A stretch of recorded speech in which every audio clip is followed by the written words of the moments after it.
हर हर महादेव। योग और आध्यात्म दोनों एक दूसरे के पूरक हैं। योग बिना आध्यात्म केवल शरीर तक सीमित रह जाता है और आध्यात्म बिना योग के कई बार असंतुलित हो जाता है, यानी कि बैलेंस बिगड़ जाता है। योग शरीर और प्राण को तैयार करता है। आध्यात्म यानी स्पिरिचुअलिटी चेतना और आत्मा को जगाता है। जब दोनों साथ चलते हैं तो साधना दिखावा नहीं रहती, वह जीवन जीने का तरीका बन जाती है। आत्म खोज और ध्यान केवल मन की प्रक्रिया नहीं है। शरीर, मन और आत्मा यानी कि माइंड, बॉडी और सोल तीनों के संतुलन यानी कि बैलेंस से पूर्ण होते हैं। इसी संतुलन का आधार योग है। आत्म खोज का अर्थ है अपने भीतर की सच्चाई को जानना। लेकिन यदि शरीर असंतुलित है, उसका बैलेंस ही बिगड़ा हुआ है, श्वास अव्यवस्थित है और मन चंचल है, तो आत्मा की आवाज स्पष्ट सुनाई नहीं देती। योग क्या करता है? शरीर को शुद्ध और स्थिर बनाता है, मन को शांत करता है, चेतना को भीतर की ओर मोड़ता है। योग मतलब कि बाहरी शोर से भीतर की यात्रा करते हैं।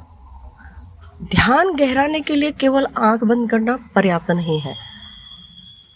योग ध्यान के लिए भूमि यानी कि बेस तैयार करता है। योग ध्यान में कैसे सहायक है? आसन क्या करते हैं? शरीर को स्थिर करते हैं, दर्द व बेचैनी कम होता है। प्राणायाम से क्या होता है? श्वास के साथ ऊर्जा का संतुलन बनता है। बंधन व मुद्रा ऊर्जा को ऊपर उठाने में सहायक होते हैं। शवासन से गहरे ध्यान में प्रवेश करते हैं। जब शरीर स्थिर होता है तभी मन शून्य की ओर जाता है। बिना योग ध्यान करने पर शरीर जल्दी थकता है। शरीर भारी होना, चक्कर, बेचैनी हो सकती है। बिना ध्यान योग करने पर शरीर स्वस्थ तो होता है पर आत्मिक गहराई नहीं आती।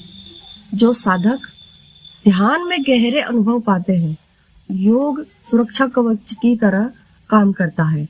योग से भावनात्मक असंतुलन नहीं होता, अहंकार नहीं बढ़ता, अनुभव धीरे धीरे और सुरक्षित रूप से पचते हैं।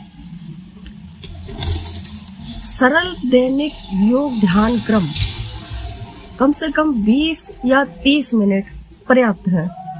हल्का स्ट्रेचिंग, सूर्य नमस्कार 5 मिनट, अनुलोम विलोम 5 मिनट, भ्रामरी 3 बार, सुखासन में ध्यान 10 से 15 मिनट, अंत में शवासन 3 मिनट। योग शरीर को